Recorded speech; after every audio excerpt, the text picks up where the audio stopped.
All the buttons have been pressed. With confidence. Yeah, things are happening. Cool. So good morning, everybody. Welcome to the show. It's the thing we do every day. My name is Sean Shapiro, and I'm a police constable with the Toronto Police Service. I know sometimes I block the sign behind, but we are here to answer your traffic and police questions. And joining us today is Jerry Agar from News Talk 1010. He's that radio guy that I visit. He's dubbed me the TikTok traffic cop, and I'm using it. I've taken it. There's no ifs, ands, or buts. But we're going to take questions from his callers. If you want to call into the radio show, feel free. You can go in and text either 71010, or call 416-872-1010, and you can call in as a guest. I just realized I need to let's see here. I usually adjust my zoom. There we go. For the folks in YouTube, I zoom in a little bit. I need a remote zoom. That would make my life a lot easier, especially when I forget like I just did. I hope everyone's day is going well. Where are you calling or watching from? Let me know in the comments where you're watching from. I need to know these things. We have people internationally who regularly watch us, and I'd love to know where you're watching from, because I'm just interested in you.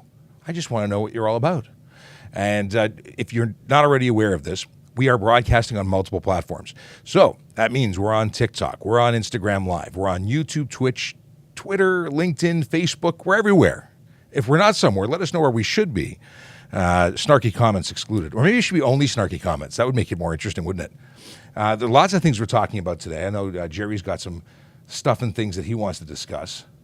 And then, of course, it's really a show that's for you, led by you. Because if you make comments, if you add questions, it makes the show more interesting. So call in, write in. If you want to get us on other platforms and you're curious where you can find us, trafficcop.ca will take you to my Linktree. Linktree will take you to all sorts of options, one of which is Volley. Volley is our community space. And I'm just having a look here. I see there's some questions in waiting. I think it's continuations from yesterday's show. But you can get there. You can send me video, voice, or text. And feel free to do that, because we'll play your voice messages live on the air. Yes. It's amazing how that works. Ryan Pin coming in by YouTube says, good morning, cleaning and practicing some bugle this morning in prep for Friday. I didn't know you were Ryan Pin is a driving instructor who used to be with the military. He lives in Nova Scotia, and he's a bugle player, apparently. I don't think I knew that before. So thank you for, now I want to hear you play. Can you record this and we'll play it? Maybe we'll play it on Friday. If you can do a bugle video, I will play it on the channel on Friday for November 11th. I got too many 11s. Hello. Coming up here in 10 seconds. Okay, we're ready to go. You heard it first. You heard it right from Control. That was News Talk 1010 Control. Is it Control? I'm making things up. Is it actually called Control? Is it just the technical? It is. Oh, it is Control. Hey, look at that. Amazing. I have hot tea that I don't plan on spilling on myself. And then I'm like, I have a small mug, so I thought maybe I'll bring the kettle. So I put the kettle off to the side. I don't want to take bets, but I'm really hoping. Listen anytime, anywhere to News Talk 1010 Toronto through your Apple CarPlay or Android Auto. Jerry Agar continues. Good to have you along, and every once in a while, every couple of weeks or so, we dip into a daily show on TikTok with the TikTok traffic cop, Sean Shapiro, #@traffic-services. He's a traffic cop for Toronto Police. He started the TikTok thing, and we thought, hey, why don't we take advantage of that opportunity? And good morning, Sean Shapiro. Good morning. Happy to be back. Well, good to have you. We've got all kinds of questions already coming in. How about this one? I'm a tractor trailer making he's a tractor trailer. It's the tractor trailer's writing in, not the driver. I'm a tractor trailer making a right-hand turn on city streets. Obviously, I need to turn into the left-hand lane. He needs more than one lane to turn the thing, right? And so who has the right way, the tractor trailer or a person turning from the left? Well, you got a number of things going on. Anybody making a turn has to ensure that they can make the turn in safety. And that might be waiting for the drivers who don't know any better and don't give you that space that you need. So you may have to be patient, because at the end of the day, if you are turning and it results in a collision, you're going to be at fault, and so could the other person. And then it'll be determined in court or by insurance companies who has more fault. All right. So it's kind of, like so many things in traffic, I think it's if everybody could just decide to cooperate with one another, we'd be okay. Well, absolutely. And I'll tell you something. It's something that my friend Scott Marshall says all the time, and I've stolen it from him and called it my own. Well, sort of. I'm giving him credit right now. If you are, if right of way is not something that you take, it's something that you give. So if you want to be a good neighbor, a good road user, give the right of way. It's safer. You guarantee you're going to be in a better position than the other person, in my opinion. And what are you giving up? 30 seconds? It's the way to do it. All right, here is Vern from Whitby. What's your question, Vern? Hi, Jerry. Thanks for taking my call. Sean, I was wondering if you've run into this yourself. I'm a Toronto firefighter, and I noticed over the last 20, 30 years, people not really understanding that they should pull to the right when emergency vehicles are approaching from either way. I remember back in the 70s and 80s, they used to have educational programs on the radio and TV, just sort of informing the public of what they should do, but they fell off the air years ago, and it just seems to me, when I'm running calls, that people just don't have any idea which way they should. Some stop right in the middle of the road, right in front of you sometimes. I know your pain. It happens all the time. It's one of the reasons when police are responding to calls, very often we leave our lights and sirens off unless we have to go through an intersection, because people do the most unpredictable things. And, you talk about PSAs on television and radio. We have a lot of cord cutters, a lot of people, especially younger folks, new drivers, who just don't know what they're doing, and they don't tune into the big stations to hear those PSAs. So we're doing our best with outreach like this on social media and joining up with Jerry Agar on the radio to get people on the know. And you're right. Pulling over to the nearest curb or edge of roadway is what they need to do, and they need to do it immediately. Well, they should have been taught that when they were getting their driver's license. One You'd would think so. Yeah. All right, Vern.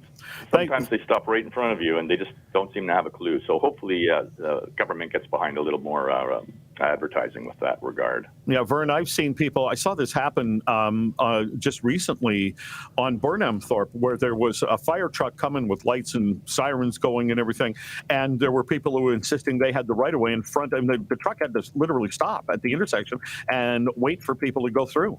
Absolutely. It happens all the time. Yep. Thanks very much for your call. Now, somebody is asking what the rule is here in terms of making a right-hand turn if there are oncoming people going in the same direction in a bicycle lane.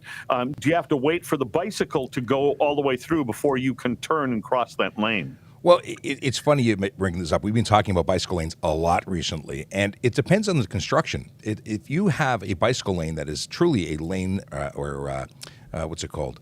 We have lanes, and then we have tracks, and tracks are separated by some kind of a barrier. Those, they have a right of way, and you must make sure it's clear, and you cannot turn in front of them, causing them to have to slow down or change their way. If there is a hashtag with a green marking on the ground, then you can pinch the curb, and you can move into their space, and they can go around you. So it depends. But at the end of the day, you are responsible for whatever you do when you're making a turning movement, and you cannot cause a bicycle to come into harm's way because of your movement. Somebody wrote in a text asking whether it is mandatory to wear a helmet on a motorcycle, or is it just your own safety? It is mandatory. There is an exemption for religious purposes for those that practice the Sikh faith. So it's not mandatory then? It's mandatory for everyone else. That's stupid. You know what? Well, look, you're like people. The Sikhs might get mad at me, but to me, it's either okay, it's mandatory, or we've decided because we want an accommodation for Sikhs, then nobody has to wear a helmet. It's a tough situation. You have people that were excluded from our magical hobby of riding because of their faith, and that's not okay either. Okay, well then let's drop the helmet law. Here's my position on that, by the way, since you and I are both motorcycle riders. I don't think the helmet should be mandatory, and you're an idiot if you don't wear one. I agree with you in that regard. I was in Ohio. I tried riding without a helmet for all of one stop on the highway. I felt so out of place. I pulled over, put it back on. Okay, here is Sylvia from Woodbridge. Hi, I have a question about HOV lanes. So if you have an HOV lane, far left, let's say on the highway, is that considered a passing lane? Because we also have HOV far right. No. So on the highway, on 400 series highways, the HOV is very specifically a high occupancy vehicle lane, and there's very specific criteria as to what you must meet to go in it. So if you have multiple passengers, you can go in. If you have a green plated vehicle, you can use it. There are some others that are also included. The HOV or the diamond lanes seen on city streets on the right-hand side are multi-purpose lanes, bus, taxi, high occupancy, but they are not. None of them are passing lanes. And in fact, this concept of passing lane is a little bit of a misnomer. The left lane is where the faster traffic should go, but it's not specifically passing. It's for people who are traveling up until the speed limit, and slower traffic should be moving to the right. Yeah, that's what I thought, because I think there's a lot of people that don't know that, because they're always up at my rear and then giving certain gestures. There's a lot of people who don't realize that they're breaking the law when they're exceeding the speed limit, even by 1 kilometer. Thanks for your call, Sylvia. All right, somebody's asking whether there's any kind of law regarding offensive messages, I think they probably mean bumper stickers, etc., on vehicles.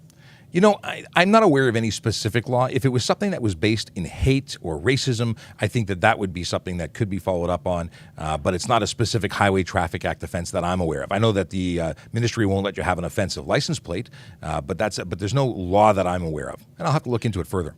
You know, it's interesting because offensive is certainly a subjective thing, because the person writing in seems to take exception to a pro-life bumper sticker, but somebody else would take exception to a pro-abortion bumper sticker. So, you know, political speech to some degree, we have to be pretty careful about trying to limit that. Yeah, if we're talking about those things, people can be offended, but that's not something that would fall into a category that would be criminal. Something that was, calling for the extermination of a people, that's something that would be, falling into hate speech and promoting genocide and things like that. Can the garbage truck pick up curbside in a bike lane? Bike lane, they have very specific rules, and I think they can do immediate pickup and drop off. There's a bunch of things that were covered in a recent story, and parking's not my thing. That's an Aaron game. But there's certain things that for minimal stopping they can do. Bike lanes are a funny thing, and I don't want to give you bad information on that for specifically for garbage trucks though. Yeah, I was reading that list. Like, you can't park in a bike lane unless you are dropping off a handicapped person and you're engaged in doing it. Unless there are some kinds of exceptions. What's the word? Exceptions is the word I was looking for. Thanks. Here is CJ from Toronto. Are we allowed to drive in the left lane for not passing another vehicle? And if not, why are the rules not enforced? Because I do feel like it can help with our traffic congestion problems that we have. So if the person in the left lane is traveling at the speed limit, they're doing the speed limit. There's nothing wrong with that because no one's supposed to be going above it.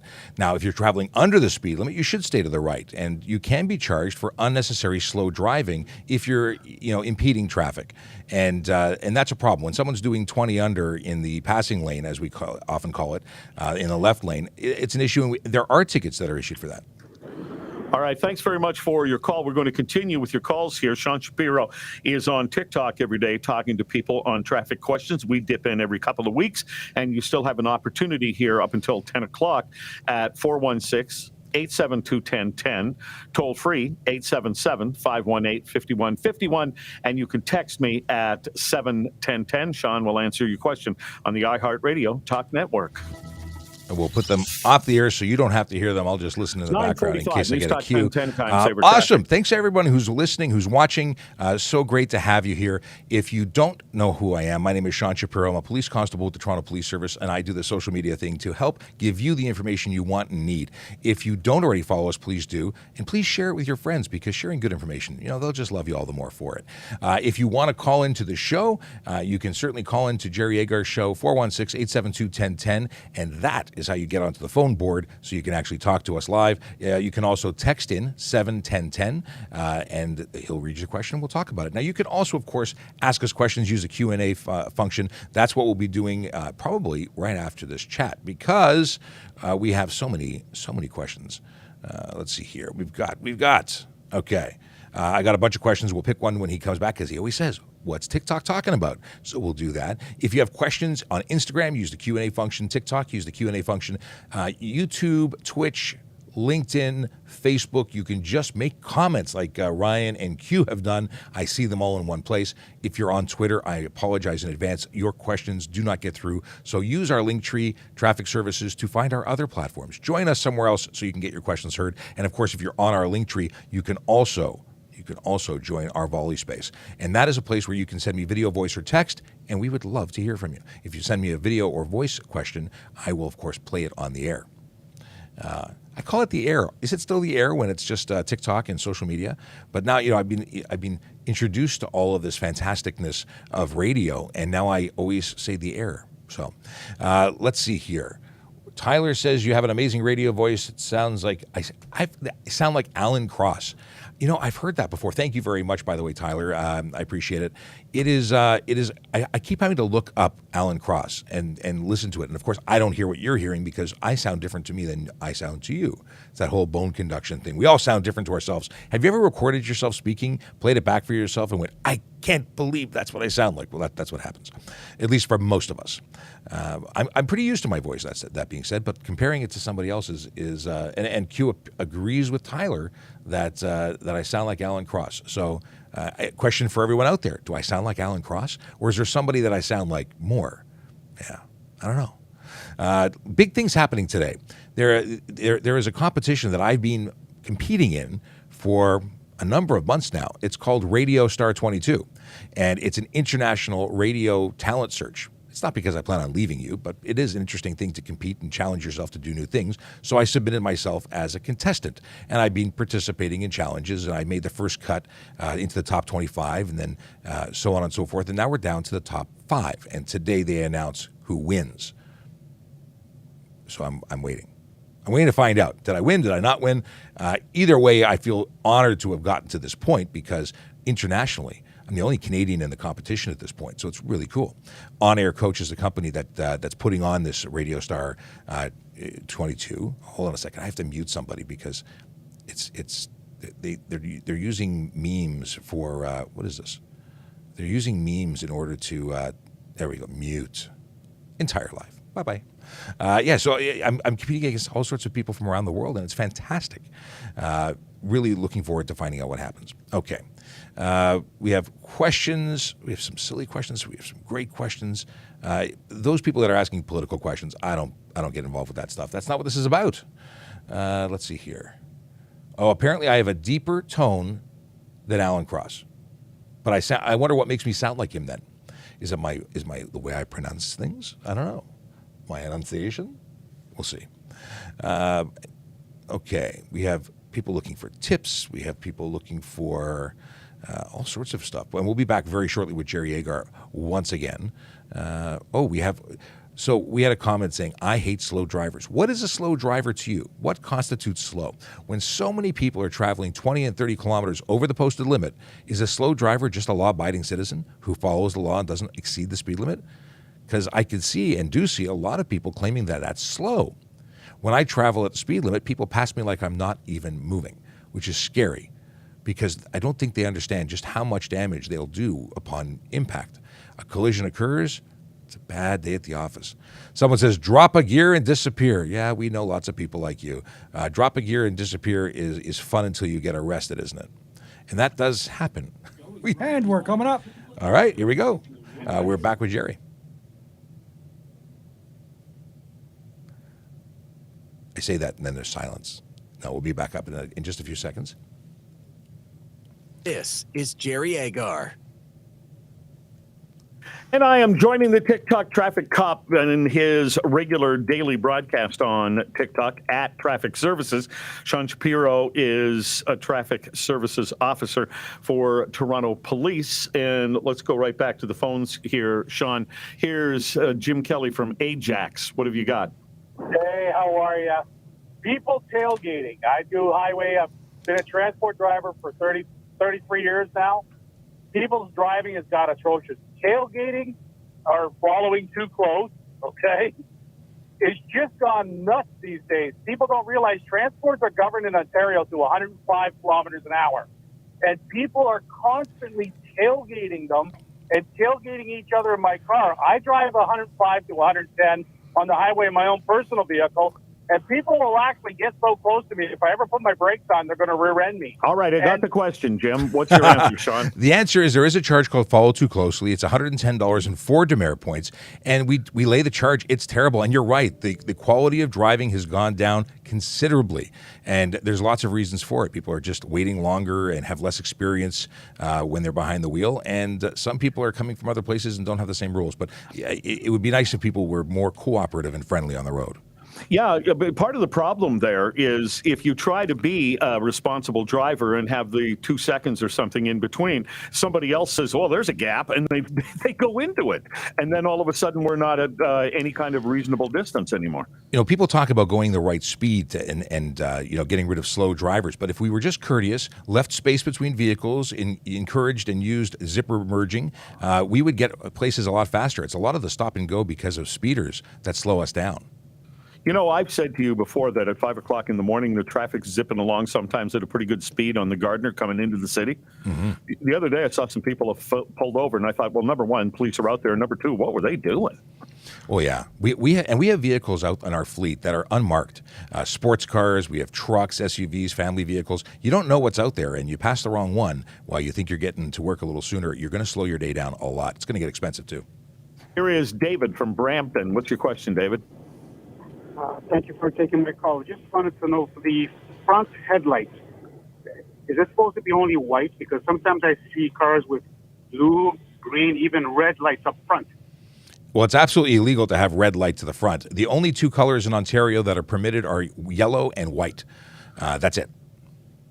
Okay. So how come police are not enforcing it? Because I see cars like that with red lights in the front. Well, we do enforce it, but we have to see it in order to enforce it. And when we see it, we do take action. Now, not every vehicle that is seen by a police officer can be pulled over because that officer might be engaged in other activity that they can't just stop for the headlight ticket. But trust me, we see it. We want to deal with it when we see it. And when we can, we do. Okay. So, again, we get these questions all the time. Why aren't police doing, because they've seen an incident of something and they don't see the person pulled over, so they assume you guys aren't doing anything? Yeah, we're not everywhere all the time. We got a lot going on, and we are understaffed. So we do the best we can with the resources we have, and we have to focus on certain activities. We focus on the big four: speeding, aggressive driving, distracted driving, and impaired driving, because that's what leads to serious injury and death. And the other stuff, we get to that when we can. It's not the highest priority. Okay, now you just mentioned impaired driving, and somebody sent in a question earlier this morning asking whether or not it is legal to drive down the street drinking an alcohol-free beer. Alcohol-free beer is not an alcoholic beverage, so sure it is. Right. Okay. It might draw a lot of attention if it's in a green bottle, but you may end up getting pulled over. And then the police officer will go, "Oh, I see. Okay." It's kind of irritating for the cop, I bet, but regardless, it is legal. Absolutely. All right, here is John from Mississauga. Good morning. I was just wondering, I've seen people drive with a lot of highlights on all the time. Is it illegal for me to install LED light bars at the back of my car to flash them when your highlights are shining at my face? Yes, it would be illegal for you to do that. It's also illegal for them to do it. Very often what you're seeing is actually people leaving their daytime running lights on, which are your high beams. They're directed poorly, but they are actually lower power. And it's illegal for them, but it's also illegal for you. That would be more aggressive on your part, and I would not suggest it. Somebody just wrote in response to what we've been talking about here, Sean. As soon as I leave Ontario and enter the USA, driving becomes enjoyable again. No excessive speeding, no idiots cutting in and out, etc. It all comes down to enforcement. I don't know where you're driving in the United States, but I drive a lot in the United States. And believe me, you're wrong. Well, I've had similar experiences, depending where you are, where there's state troopers at every exit. People do behave differently when they know they're going to get caught. And in some places, you get arrested for doing 20 miles over the speed limit. It's not a simple ticket. It's pay your bail at the side of the road or go to jail. Sure, but what I'm saying is there's a lot of bad driving in the United States. Yeah, absolutely. All right. Howard from Scarborough. Howard, hello? Yeah, go ahead. Yeah, hi. Okay, so I'm driving north or south on University. I want to make a left-hand turn, let's say at Gerrard Street or Elm Street. And am I supposed to continue on through the median in the middle there where the parks are, where the hospital row is? Yeah, you don't stop in the middle. If you get caught in the intersection at that point, you're expected to clear it. You can't just hang out there. You'd be getting a ticket for fail to clear a signalized intersection. So this is where it's a very large intersection, and you're making your turn. You have to complete your turn. You should only be entering the intersection at the point when you can guarantee you can get out the other end. So if you're stacking up to try and ensure you get through that light, you get stuck. That's a charge under the Highway Traffic Act. All right, Howard, I don't quite understand how you're going to get through because the traffic there on Hospital Row is absolutely ridiculous. And if you want to make a left-hand turn and you're waiting for cars, you're going to end up turning it when the light turns. You're going to end up turning when the light turns red. Yeah, Howard, but if you're in a situation where you can't finish the turn when the light changes because there are a bunch of cars in front of you, you entered the intersection when you shouldn't have. Okay, so you're telling me I'm supposed to go right through that intersection rather than sit there in the middle? You either need to wait until you can go before entering the intersection, or if you're stuck in there and it changes because you've already entered the intersection, you're obligated to clear the intersection. Because otherwise you're going to block other traffic. All right, so what does it mean, this person writes, if a cop flashes their lights at you? I don't know what that cop is thinking when they're flashing you. You mean high beams or red lights? Or You know what? That happened I was away this past weekend, Friday through Monday, in Manitoba for a funeral. And I was driving with my son. We were going down the highway. And the lights, a cop passed us going the other way, and he flashed his lights. And then a little bit more down the road, we saw another cop who had pulled somebody over.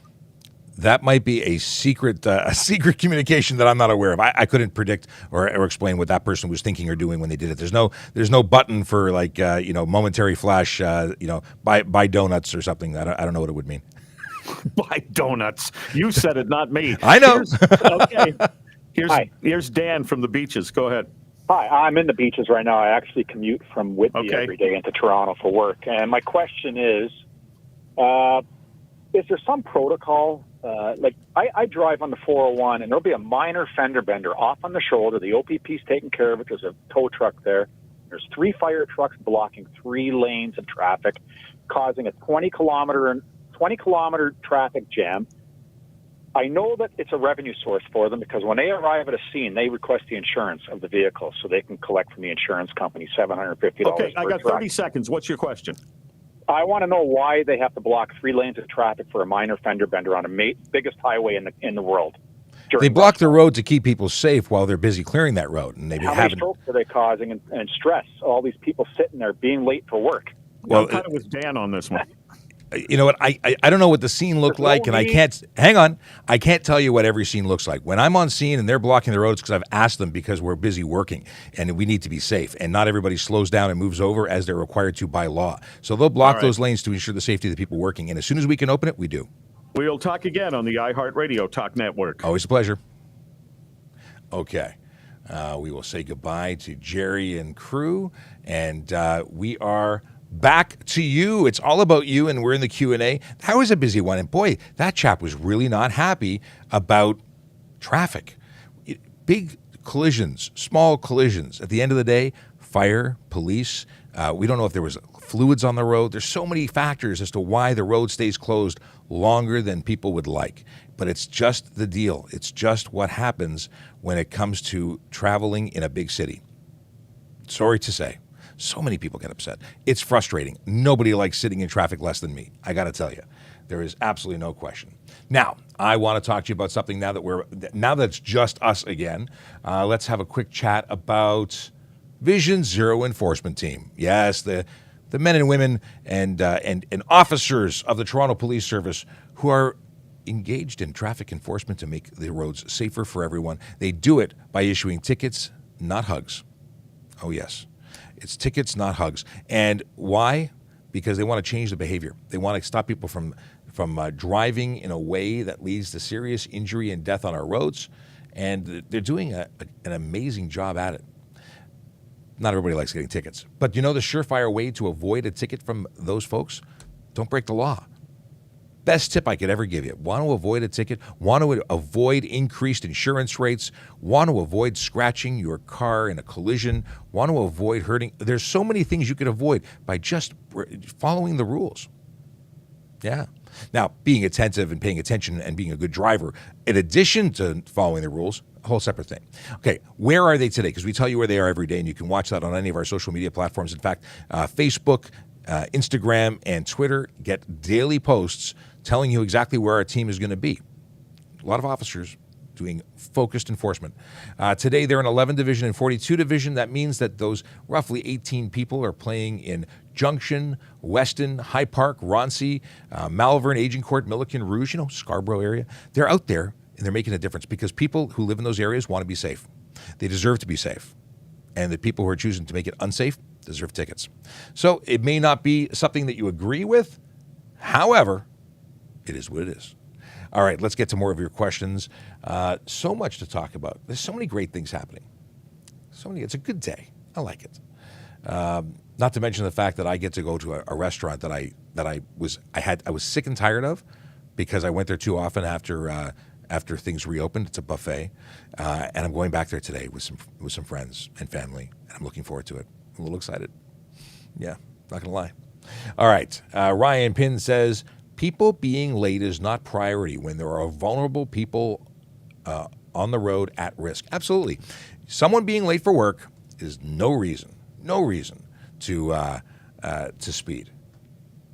What is this? Josh sent me a picture. Please play this. What are your thoughts? Okay, we'll have to. I gotta watch it first. Hang on a second. All right. Please play the volley. Is it just me or Agar's collar is kind of cranky? All right. Now I gotta play this. Okay. So we're gonna play a video. I gotta move this microphone. Let's see what we have here. We have a video of. I wonder if I can put this on screen. Give me a second and let me set this up. In fact, what we'll do is we'll circle back to this in a second because I want to actually play the video that is Sergeant Kerry Schmidt speaking. Can I do that easily, or do I have to hold my phone to the camera? Maybe that's what we do. Maybe we just do that. Okay. It might just be easier. If you're driving on a multi-lane highway and there's traffic behind you and you're in the far left lane, you are required by law to turn out to the right when you're being overtaken. Okay, this is interesting. Let's hear what let's put it on screen. If you're driving on a multi-lane highway and there's traffic behind you and you're in the far left lane, you are required by law to turn out to the right when you're being overtaken. Even if that means you're going at the speed limit or above the speed limit, you are still required to turn out to the right to allow other traffic to pass. Well, I have differing opinions on this. There is a section of law that says you cannot prevent passing, but I don't quite agree with that statement. But you know what? The joy of traffic is that we don't all have to agree. You do need to. You can't prevent passing. That's something that's in law. But all the people who are passing deserve tickets. So I'd be charging all the people passing. I wouldn't charge the person who's in the way for unnecessary slow driving while they're at or if they're at or above the speed limit, as Kerry says. I just wouldn't charge them. That's me. But he's the highway police. We're the Toronto police. On his highway, do what he says. Get out of the way and let people speed past you. If that's the advice he's giving. But my advice is don't speed. No one should speed. And then I still support getting out of the way because I want to be able to stop the person who's speeding. So if you let them stay in the left lane, I get to see them. And then I get to use my laser to confirm the speed, and then I stop them and charge them. But no one should be going over the speed limit, unless you're a police, fire, or ambulance who are lawfully exempt and permitted to exceed the speed limit in the lawful execution of their duties. Everybody else needs to slow down because they are going to hurt somebody. I'd actually like to see it where everyone drives the speed limit, and the people who don't want to drive the speed limit, they have frustration to the point of they stop driving because they shouldn't be on the road. Just me saying what I think. Can't help myself. All right. Good morning, Mr. Shapiro. I think I've mentioned before that I'm a volunteer firefighter, and you said there are many, many people who refuse to slow down or move over, and it's dangerous for everyone. The statistics we have are very upsetting. It is. That's Jace, by the way, currently in Saskatchewan, who's moving out to Vancouver, if I'm not mistaken. But the deal is that if you see a green light, if you're in a community that has volunteer firefighters, please, please, please pull over, let them pass. It's not a requirement under law. It's just you being a good human, helping other good humans who are trying to help other humans. There's a lot of helping here. People helping people, that's what all of us do. If we're emergency services, whether we're paid or we're volunteer, we're trying to help people do the right thing, move over. We don't have volunteer firefighters in Toronto, but I would have become one had it been an option. I thought about it. Was really disappointed to find out that it wasn't an option for me. Oh well.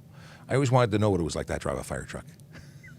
and one of our callers today is actually a firefighter called into the radio show. I thought that was pretty funny. Okay. Let's see here. Chase says, any vehicle traveling upon a roadway at less than normal speed of traffic shall be driven in the right-hand lane than available for traffic. It might be. So I don't disagree. Now we're talking about the nuances of the Highway Traffic Act. Yes, it does say that. However, it doesn't say. There's no specifics. Like, you have to assume that the law is talking about people who are lawfully following the law. So although it doesn't say that, specifically state that people are speeding and you should let them speed, we're assuming that the law only refers to legal activity. So while I appreciate what Chase is quoting, I don't think it really does. And Kyle Hawking, just jumping in, good morning to you, says he spoke to Kerry about this. Kyle is a journalist.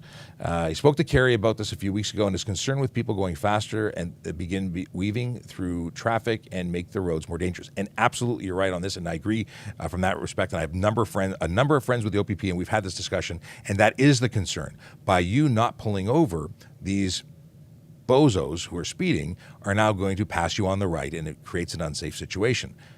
But my problem with that is it rewards the bozo who's speeding and gives them a clear path of travel, as opposed to heavier enforcement, pull over every car and get them off the road. Give them enough demerit points that they stop driving or their insurance becomes prohibitive. But that's just me. The lack of enforcement or the inability for us to enforce the speeders is making for an unofficial speed limit above that of what is actually allowed by law. Okay, I want to get off this topic because it upsets me when people choose to go fast. Why? Because they're making the roads unsafe for everybody. They may not see it, they may not accept it, they certainly may not agree with me, but statistics don't lie. Speed kills. And those who say, well, speed doesn't kill, it's the rapid deceleration and impact. Yeah, but when you even have minor collisions at speed, they are more serious than when we're slower. Let's get off this topic because I don't want to bore the people who don't care about speeding. I want to answer traffic questions for everybody. Let's see here. Okay. I wish... what is this? I wish you would go back to focusing on one live. Oh, interesting. So when I'm only on TikTok and I get to the questions faster, I do appreciate that. That is definitely better for those that are on TikTok. Maybe we need to go back to multiple lives, but this is good. Kayla Dracona says greetings and salutations. Can you swerve around potholes? Interesting. A lot of people who want to protect their cars. Swerving bad. If swerving is the descriptor of how you're driving, I'm going to say no, you can't swerve. I mean, swerving is to avoid collisions. Swerving is a maneuver that's generally unsafe, but may be required in certain situations.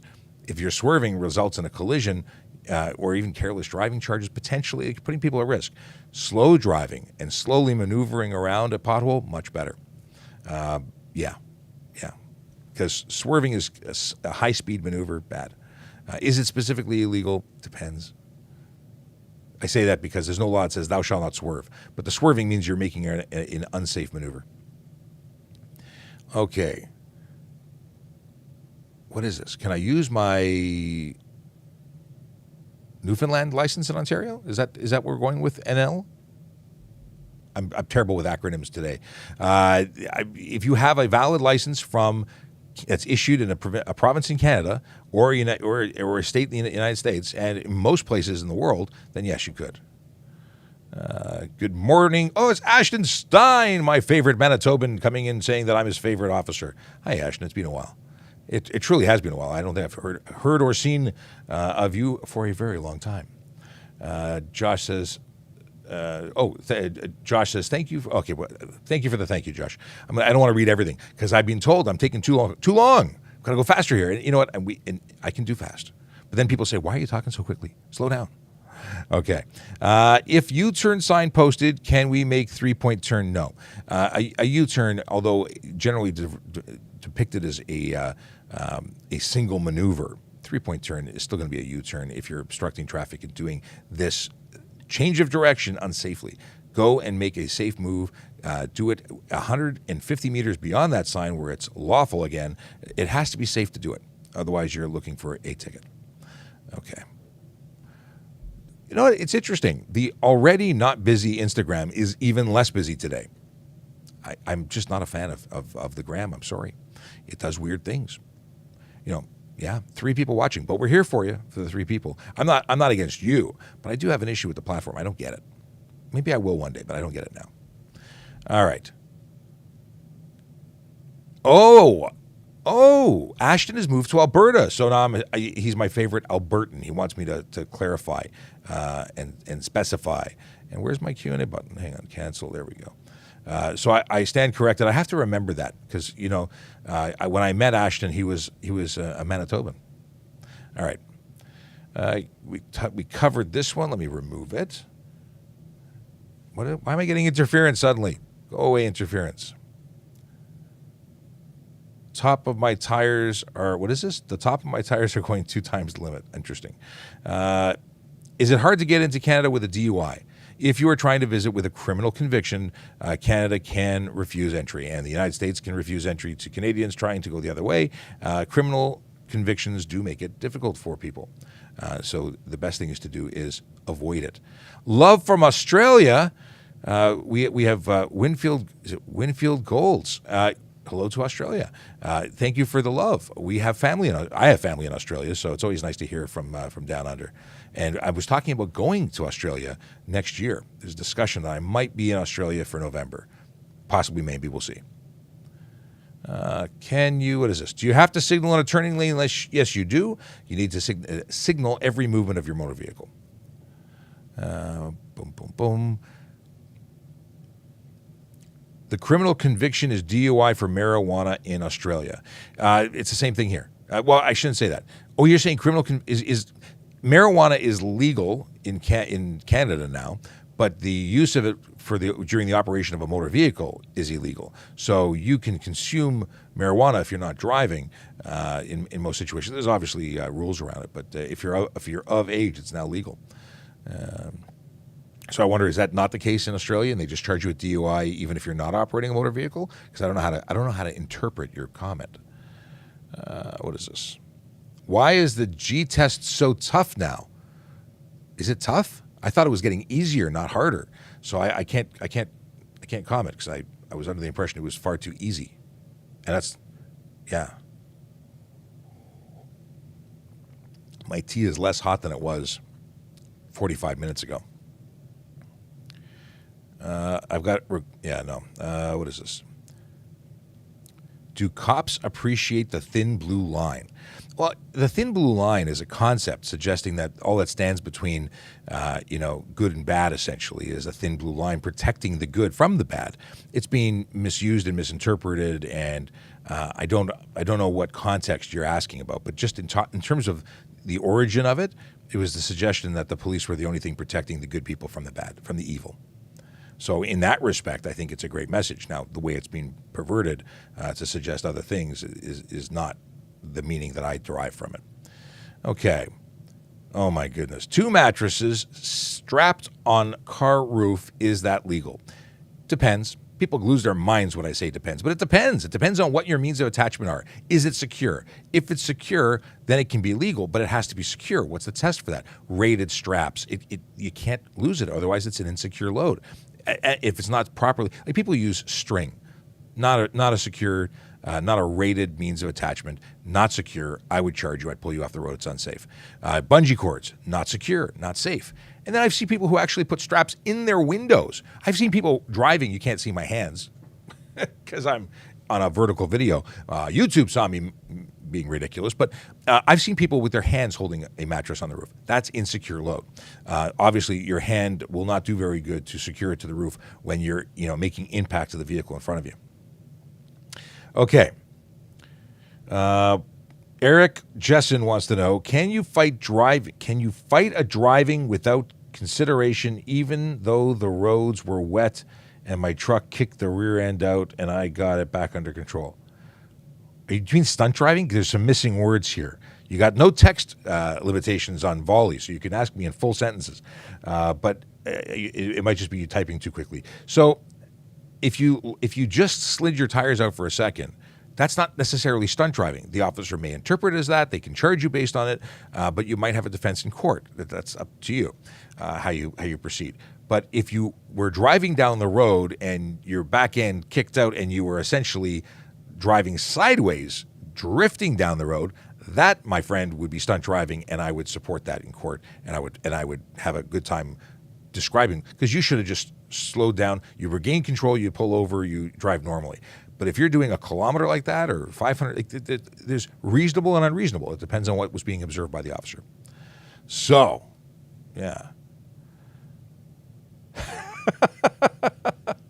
Okay. And yes, Friday we will be doing a moment in silence for Remembrance Day. Thanks for asking, Chase.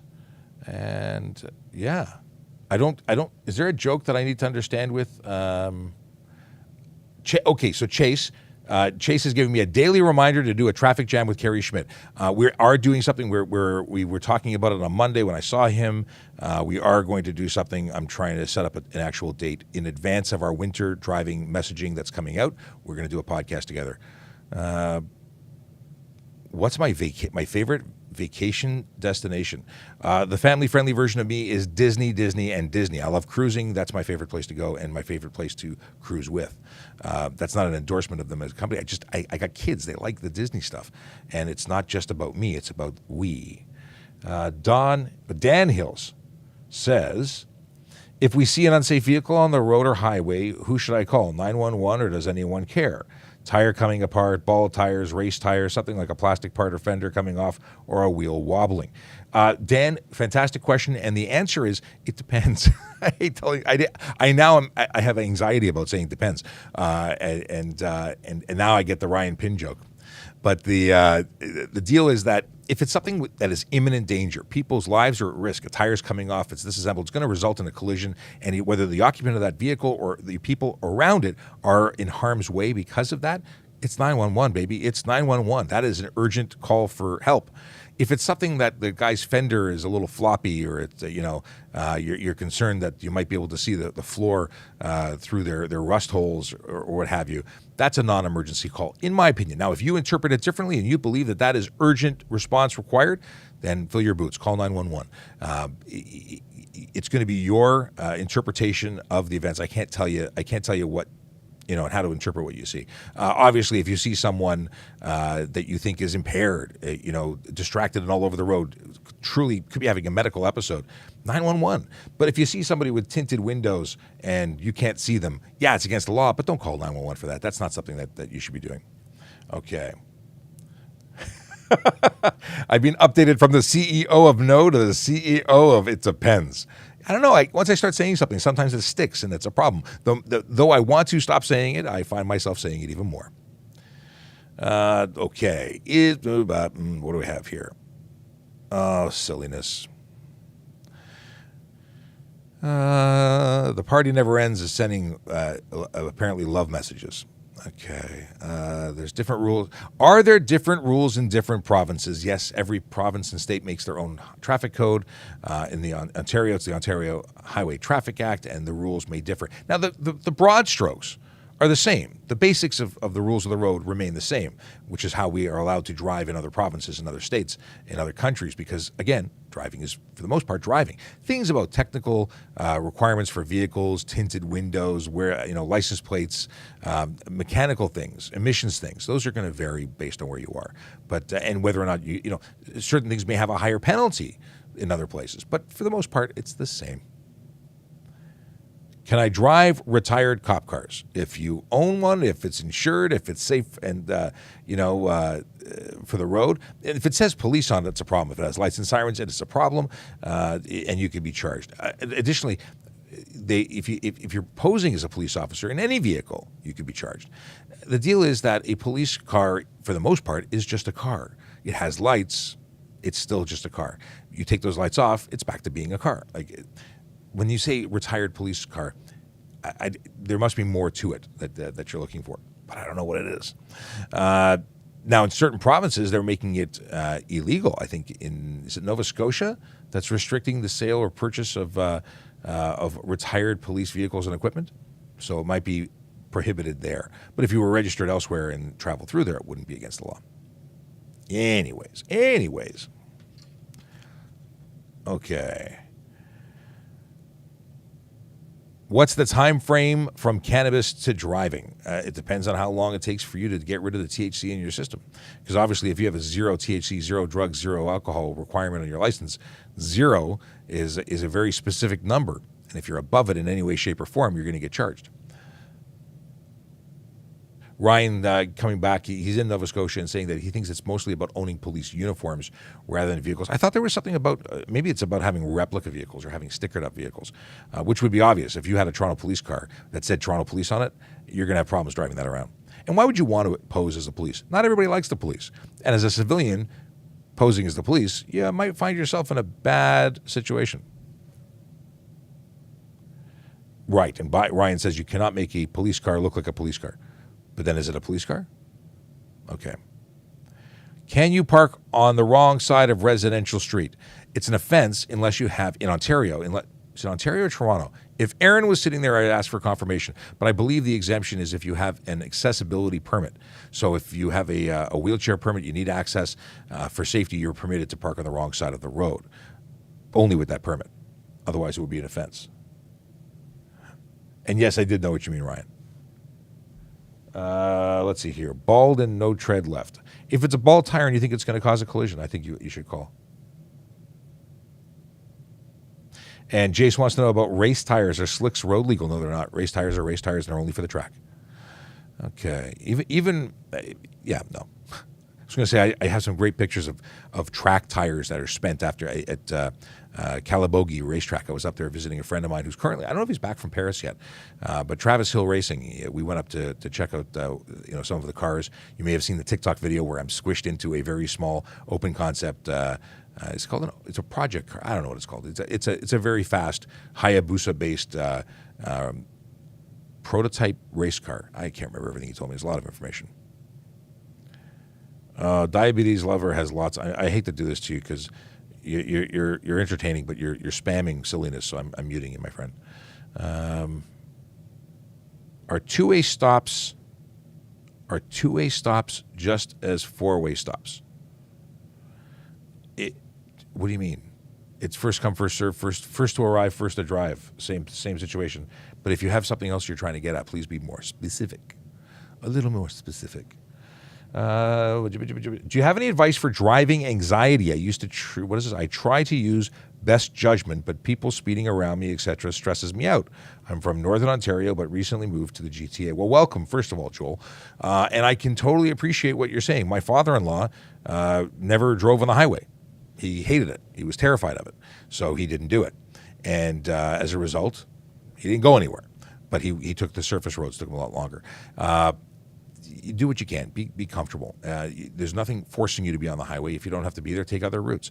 And this is where we talk about being cooperative. People don't understand that they're dangerous and an excessive driving behavior impacts people. There's people like you who deserve to be able to use the roads, but due to the behavior of others, they're freaking you out. And it's reasonable because what they're doing is dangerous and you acknowledge it being dangerous.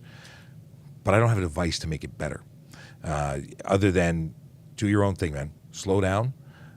Ride your own ride, drive your own drive. When we talk about riding in groups and, you go out with people and certain people are more aggressive as a motorcyclist, say, ride your own ride. Let you go on. I'll get there when I get there. And that's the kind of attitude you need. You got to just ride and drive to your own comfort level, obviously while maintaining all the laws.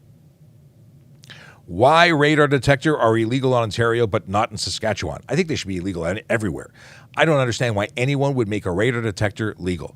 Because what is it for? It is for temporarily modifying someone's behavior based on knowing they'll get caught.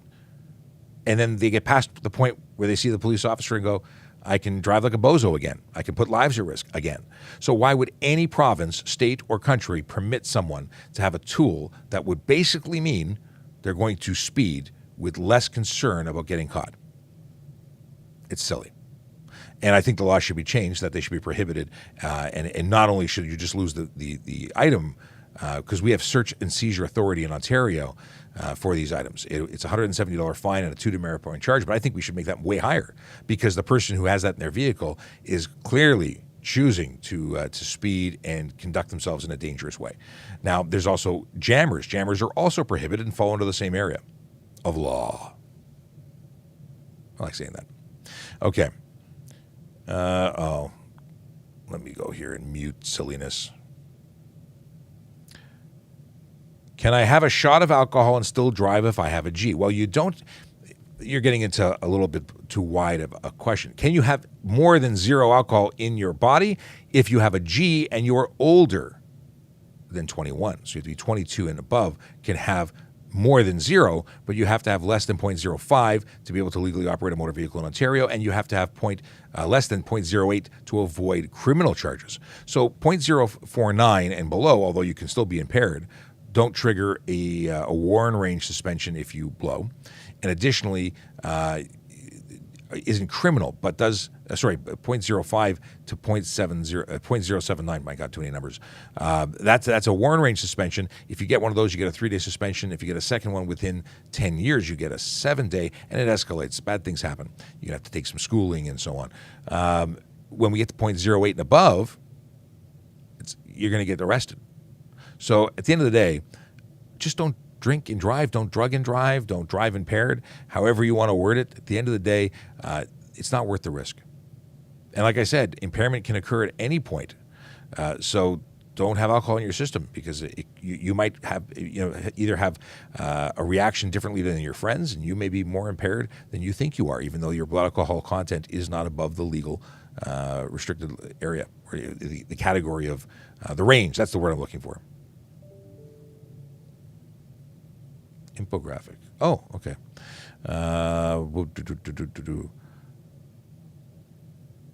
Darren Fair says radar detectors are illegal in Saskatchewan for commercial vehicles. I did not know that. So civilians can drive silly, but commercial vehicles can't. Not cool. Do officers ever sit outside bars and catch people leaving? I don't know. I'm sure that happens, and why wouldn't it? If you know that bars are where people are choosing to consume alcohol, if they get in their cars, I mean, you can be arrested getting into your car. You don't have to actually drive it. Just being drunk, walking to your car with the intention to drive, people have been arrested. So I don't know where it's gone in court. I've never arrested somebody like that, but interesting. Are e-bikes, e-scooters illegal to ride in Toronto? Fantastic question. I'm glad you asked it. Thank you, because it's a big topic that bugs me. And I'm going to post something on Instagram and Twitter later based on your bringing this topic up. So thank you again. Austin, the deal is that e-bikes that conform to the Ontario legislation rules surrounding e-bikes are legal to use in Toronto. But the ones that are modified, that exceed 32 kilometers an hour on a flat surface, that under electric power, or combined for that matter. If you can pedal and electric over 32 kilometers an hour, you'd still be violating. You cannot not be capable of exceeding 32 kilometers an hour on a flat surface. If you're over 120 kilos, not you, but the bike, and if you have a motor that is more than 500 watts. Those three things are the basics for what makes it legal, as long as you're under those, at or below. As soon as you're 33 kilometers on a flat surface, you're a motorcycle. You're going to need license, ownership, and insurance, and it's also not legal for the road, so you're a prohibited vehicle. E-kick scooters, I think that's what you're talking about when you say schoolers. You might mean e-bikes that look like scooters, and if that's the case, that's all under the e-bike side of things. If you're talking about e-kick scooters, the ones that look like a skateboard with 2 tires and a handlebar, but they're stand-up devices, those are permitted in some places in Ontario, but not in Toronto. Neither are the unicycles that are electric or skateboards that are electric. Those are all prohibited devices. Cannot be operated on the road. We see them all the time, but they're all prohibited. They could be ticketed.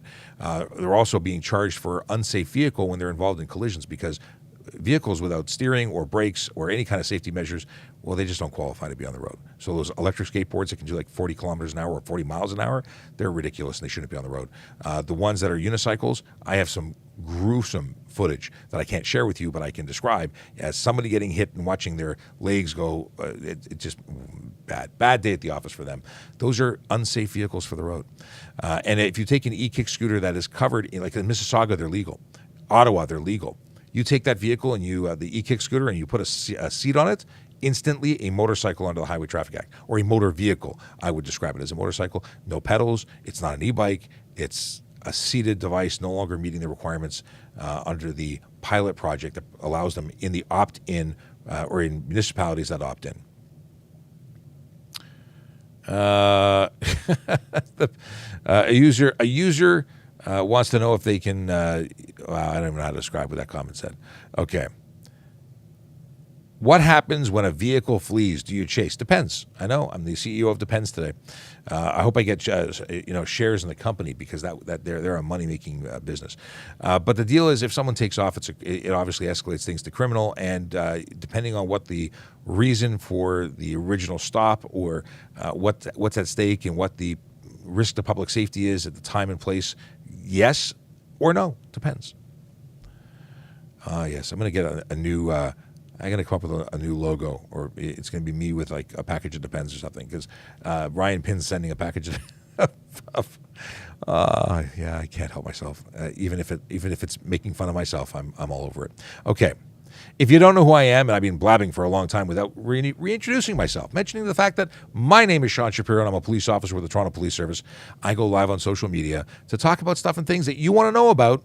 And sometimes we go way down the rabbit hole. Like today, we've gone so far off topic and flow. But you know what? I'm having fun, and I hope you are too. If you don't follow us, please do. We do this Monday to Friday from 10 to 11. Today we started at 9:30 because we were joining the Jerry Agar Show on News Talk 1010. That was a blast, always is. And we were taking calls from the public, from Jerry's audience. Actually, there was a lot of phone calls today. I don't think there was a lot of text. Maybe there was a couple. Can a right-hand driver drive a left-hand vehicle? Yes, and vice versa. If you're licensed to drive an automobile, if you travel to another country and rent, or someone from England were to travel here or Australia, or whoever is right-hand drive, you could drive here. Is it risky? Is it different? I rented a vehicle in Australia when I was there last, and it was awkward. I got used to it really quickly because at the end of the day, driving is driving, but it is awkward.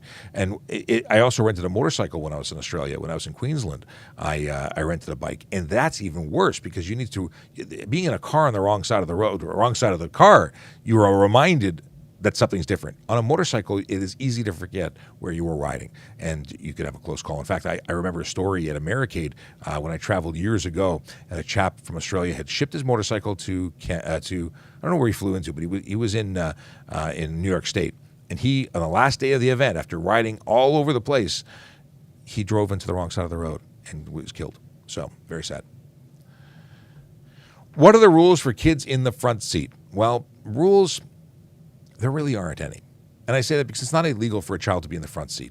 It is unwise. It is not suggested. It is not the best practice. We say backseat till 14. 14 years old, you're big enough. You've developed your skeletal system, or some medical kind of version of that, to sustain impact and injury better than you would be when you're younger. So 13 years old, backseat, 14-year-olds, front seat. Obviously, you're going to make your own decision, and parents are going to make your own decision, but that's what the professionals say, and I like to believe that they know stuff because they're doctory people. Now, in terms of being out of a car seat, being out of a booster seat, being the stages, that is actually in law when you can transition through the ranges. You also have to conform, making sure that the car seat can maintain, you're in the appropriate car seat or child restraint for the child. And then when you get into or you get to the point of getting out of a booster, they must be at least 8 years old, 80 pounds, or 4'9" in height. Any one of those three would meet the legal requirement, but may not be actually what's safest. So SIPSAC.org is the best place to go check out for tips and information about that. I would suggest them any time, day or night. Their website is magic. Do I have to call police for a very minor collision? We don't say accident here. Collision. It depends. No, I'm sorry. I can't help myself now. The deal is that if you can call police to get direction, but if the total damage amongst all vehicles involved in the collision is under $2,000, it's considered unreportable unless there is injury or damage to public property or property, private property. If you're talking about, a minor fender bender, it's a scratch. It's believed by all parties that it's not $2,000 combined. Then exchange information and be on your way. If it's any question in your mind that it might be over $2,000 between you, and I can tell you a scratch on a Mercedes could be $5,000. Go to a collision reporting center, assuming that nobody is being transported to a hospital, assuming there's no criminality, assuming that everyone has license and insurance and exchanges it without fighting. Then go to a collision reporting center. If there's any question, if you think there's drugs or alcohol or a lack of insurance, call police. We will come. We will investigate. And obviously, if someone's transported by ambulance to hospital, that's a different story. That's going to be an at-scene collision investigation. And yes, you got to call. What do we got here? What is the fine for driving on a T sticker for a year? Well, your your vehicle is unsafe, more than likely. I gotta re-up my T and not burn myself in the process. I don't think my tea is going to be hot. So far, I did not spill.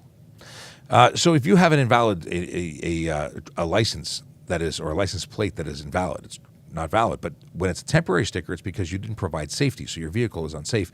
We'd be pulling your license plate, and you'd have to get safety in order to get it back. And there's probably other charges, but it depends. If your vehicle, I said it again, it depends because it depends on what's wrong. If the vehicle had a valid safety and the plate was expired, then you wouldn't lose the plate. You'd just be invalid plate. I don't think there's anything else to go on there. Cannabis about is zero. Why is alcohol different? It's not. If you have a zero BAC requirement, it's also zero drugs. If you are over the age of, you have to be impaired with the cannabis. It's not about zero cannabis. Zero cannabis is if you have a condition on your license to have no drugs or alcohol. Okay, what is this? All right, let's go back here for a second. And Ryan, I'm so many different places as a source of conversation and chat. So Ryan Pin was saying maybe consider some lessons. This is talking about the person who has some anxiety for driving. He suggests consider having some lessons. There are great instructors that can help, and you get used to the environment. So that's for our friend who wrote here, Joel. So Joel, if I'll respond on Ryan, you need to join our Volley space, and you could respond to Joel directly. Go to Volley. Go to trafficcop.ca and jump onto, if you don't mind, jump onto Volley, and you can give that great advice directly to Joel. Okay, now let's see here. Chase says, last night, Waterloo Regional Police stopped someone for going 160 and a 60, and it's their second stunt charge since last year. What are their penalties now? Well, as a second, I'm going to look it up because I don't want to give you bad news or bad info. Oh, that's the wrong thing. That's a game. I don't want to launch a game. I want my my catalog of information and stuff. Stunt. Best app ever. Can't endorse it, but I love it. If you're watching and you know what I'm talking about, you know what I'm talking about. All right. So, on a second conviction. So, okay, let's back it up. Every person who contravenes subsection 1 is guilty of an offense and on conviction is liable to a fine of not less than $2,000 and not more than $10,000 or to imprisonment for a term not more than 6 months. 66 months would be interesting. 6 months or to both. So you can get the fine and you can go to jail. And in addition, the court shall make order suspending the person's driver's license on a first conviction. I can't speak today. On a first conviction under this section for not less than 1 year and not more than 3 years. On a second conviction under this section for not less than 3 years and not more than 10 years. And on a third or subsequent conviction under this section indefinitely. It's a lifetime. Indefinitely is forever. Boy. So that person would be on his way to his lifetime. But I have a feeling that person wouldn't stop even if they didn't have a license. That's someone who needs to go to jail. And by the way, stunt driving is stunt driving, but 160 and a 60, if there was people anywhere near there, I'd be looking at criminal charges for dangerous driving. Justin Nakatsuka. I'm going to try and work on your name. I'm going to eventually say that properly. I would like it if Sean could close the show each day with a user-contributed line of dialogue for his Optimus Prime voice. He provided his thing. Do I wait? I'll wait 20 minutes and I'll read that. Yeah, I'll try it. I'll do the Optimus Prime thing because why not? I mean it's yeah. I think we can make that happen. Jay says. Jace has offered to get a clicker. A counter, the ones that Costco people use when you walk in, and he says he's gonna count how many times I say depends. That might be the only way to get me to stop it, Because once I start, it's a snowball problem. It just gets worse and worse. What do you do if you get involved in a hit and run? If you're the victim of a hit and run situation, call police. Obviously, this is where I've got to tell you that I endorse the use of dash cams. Nothing's better than having evidence of what happened. So the more cameras, the better. If you think about Teslas and many new vehicles, they come with cameras built in, and you can catch all that great stuff. You want to catch the bad guys. And yes, I am calling people who flee from collisions bad people. They may be freaked out. They may be, scared, but it's no reason to leave somebody else holding the bag. And a friend of mine just had a situation where he showed up to his business yesterday, and it was all smashed up because there was a failed to remain collision where someone drove into the front of his store. When someone leaves, obviously you put them in a situation where now they're paying the deductible, and it's all coming out of their pocket to save themselves. They don't want to be responsible. It's disgusting. Okay. What do we have? Why is there no enforcement of dark cover plate? We got that, I think, yesterday, too. Same question or similar question. The answer is there is enforcement. It's just not the highest priority because we're looking for the behaviors that lead to serious injury and death on our roads. We're looking for people who are going to kill or harm people. The license plate cover, not cool, especially when people get involved in collisions or they're breaking the law and putting people at risk. But it's the next tier down. I would pull over everyone I saw with one if I was on the road right now, assuming I wasn't catching somebody for something else first. So it's whatever crosses my path would get the ticket. I wouldn't say I'm going to let that person go. I'd still write the ticket. But my focus is going to be on the big four. What does it mean when a cop flashes their light? You must have been the caller on the show. I have no idea what someone flashes. I don't know. If I turn on my lights, I'm pulling you over. It's the only reason I put my lights on. Or maybe it's to say, hi, I see you using your phone, but I would just pull you over for using your phone. I don't know why they would do that. I'm speculating. Quick list of Canadian traffic laws for Americans. I can't. It's the Highway Traffic Act. You can go look it up. It's free access to it. It's enormous. The book is that thick. So there's no quick list. It is the longest.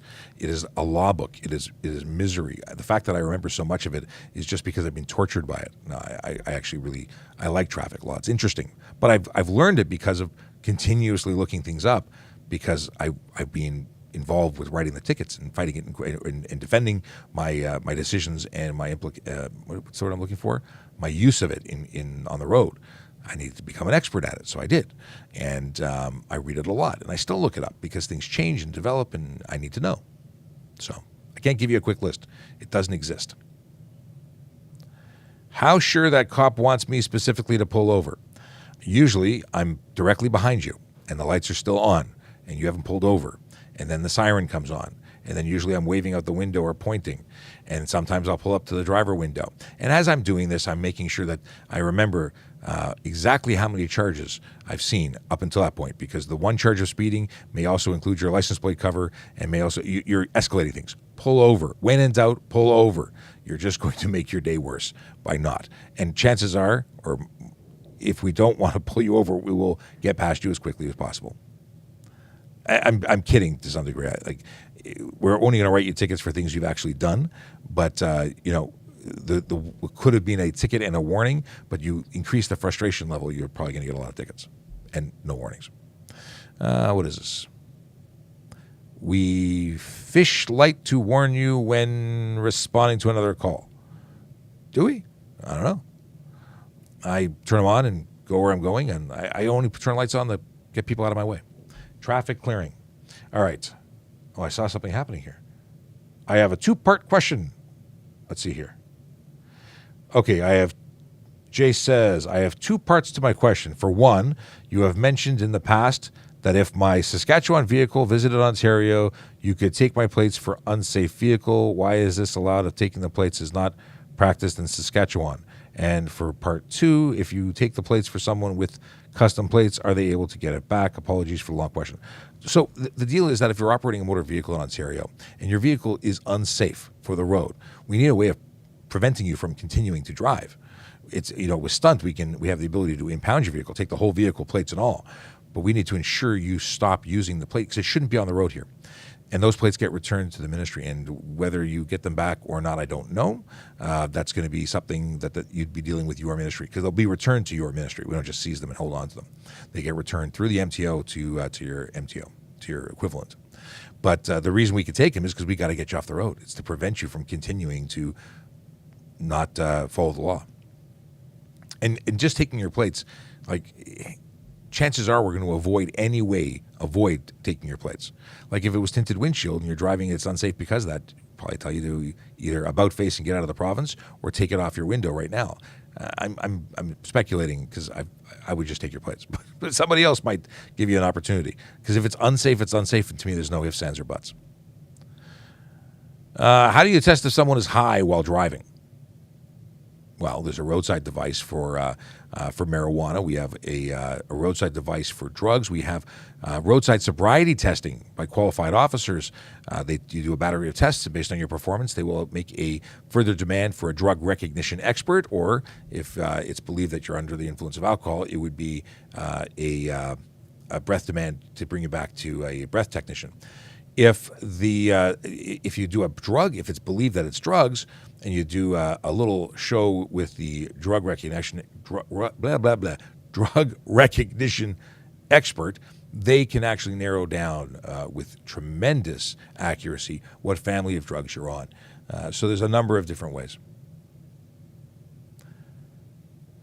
Okay, we're going to mute Hannah because Hannah's sending silly stuff. Is it okay for a cop to speed even when not on a call? Yes. And I'll tell you why. And this drives people bananas. If I am on a highway and everyone's doing 130, how on earth am I supposed to go and check on anybody that's doing 130? Because technically I'm now speeding. If I can't speed, I can't speed. So I'm given the authority and ability to be exempt from that, so I can exceed the speed limit. Now, what am I doing while you're doing 130? Am I pulling you over immediately? Maybe I'm pulling up beside you to see if you're on your cell phone, because now I can do the speed and the cell phone. Maybe I need to get ahead of you in order to see what the person in front of you is doing. There's so many reasons. But yes, that's not a call. That is a purpose, and it's a lawful one. So that would be an example of when I can exceed the speed limit. But let's say everyone's doing the speed limit. Nobody is a bad driver. Nobody is putting lives at risk by way of speeding. How do I get in front of the person I'm behind? As a police officer who is now trying to check to see if cars in front of the car I'm at is using their cell phone, wearing their seatbelt, drinking alcohol, or what have you, any number of things. I need to be able to exceed the speed limit because everyone behind me knows where I am. So slowing down to let you pass me doesn't allow me to enforce laws. I have to move into the future. Time travel. I need a sound effect for time travel. Can you ride a dirt bike quad on the side of the road? No. Well, quad runners, ATVs, if they're licensed and insured and ridden by a licensed driver, there are places that allow their use on the side of the road up to a certain speed, but that's going to be municipality based, and it's not Toronto. Dirt bikes, however, can never be. Okay, my old boss just said he heard me on the radio, and he wanted to say that I did a great job. Well, thank you very much. That's 555. Okay. Can a G2 driver drive a loaner from a car dealership? Yes. You still have to maintain all the conditions under your license, but you can drive a loaner. You're a probationary driver. You're not a learner. You're a probationary driver. And I say you're not a learner. It's part of the learning process, but a learner permit requires you to be supervised by a licensed, qualified G-class driver with 4 years experience. That is not the situation with a G2, and you can borrow a car. Now, if you borrow the car from someone you live with, different story. You might have to be on the insurance policy, but that's the only difference. Can I drive a friend's car alone without my insurance? You must be able to provide insurance for the vehicle. It doesn't have to be your insurance. It has to be insurance for the vehicle. But you can, if you're a licensed driver who's qualified to drive that class of vehicle, you can borrow a car. It's funny how those two questions blended together. Let's see here. Is it okay for me to pass a cop car? As long as you're not speeding to do it, then yes. How many drinks is too much to drive? Any amount of alcohol, in my opinion, is too much to drive. You shouldn't be consuming alcohol or drugs and then choosing to get behind the wheel of a car, because impairment can happen at any moment.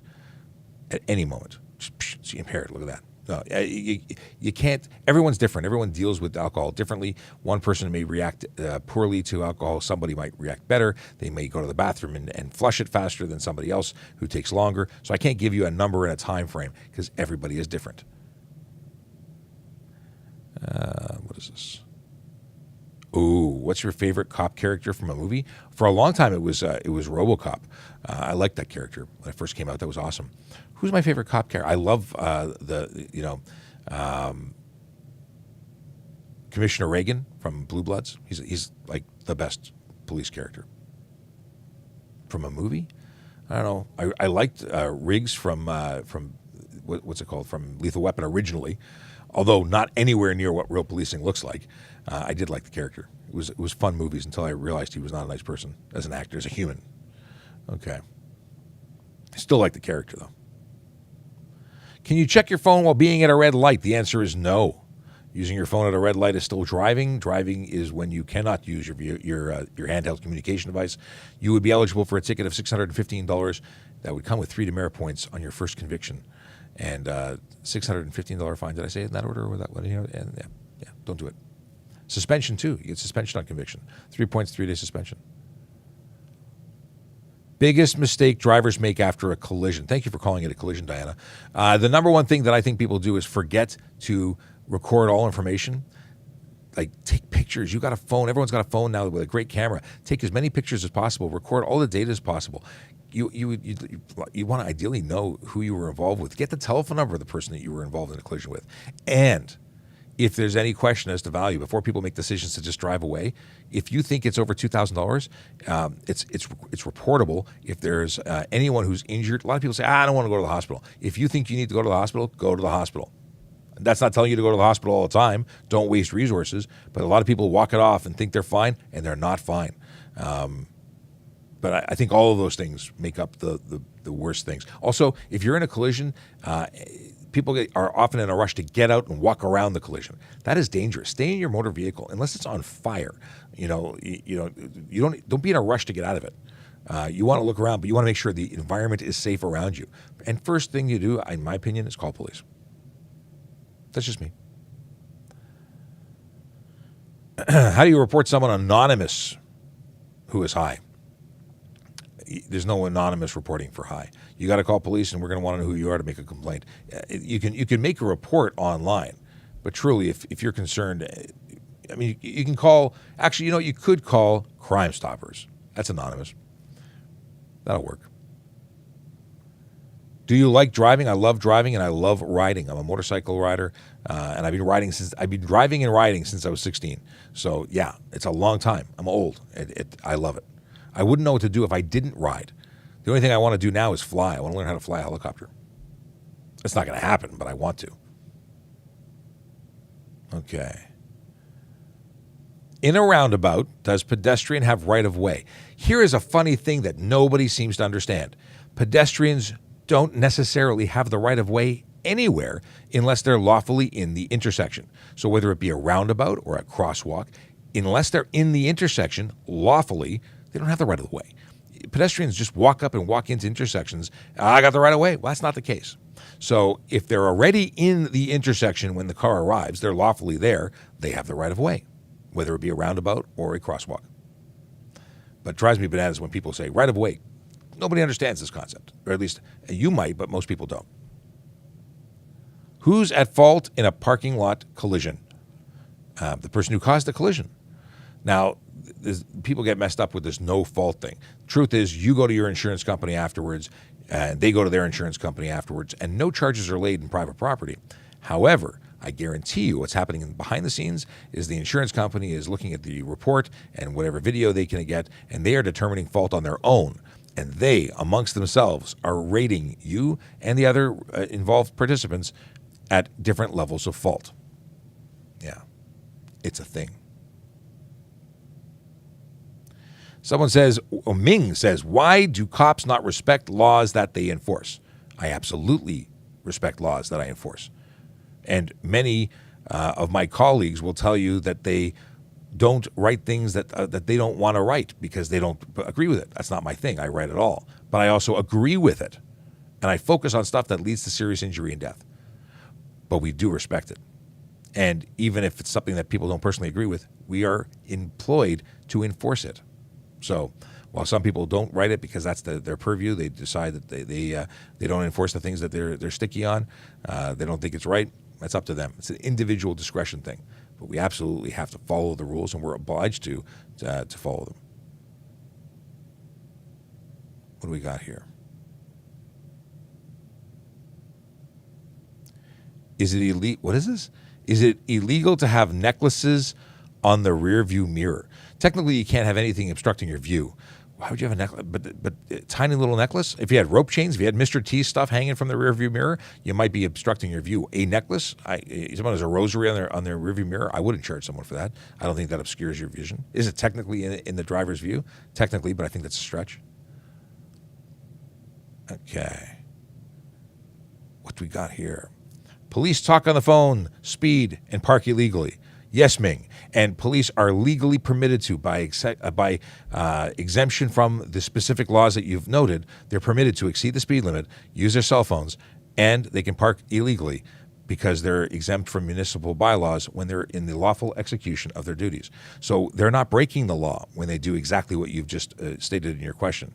Police can talk on their phone, use police radios, use police computers in the lawful execution of their duties.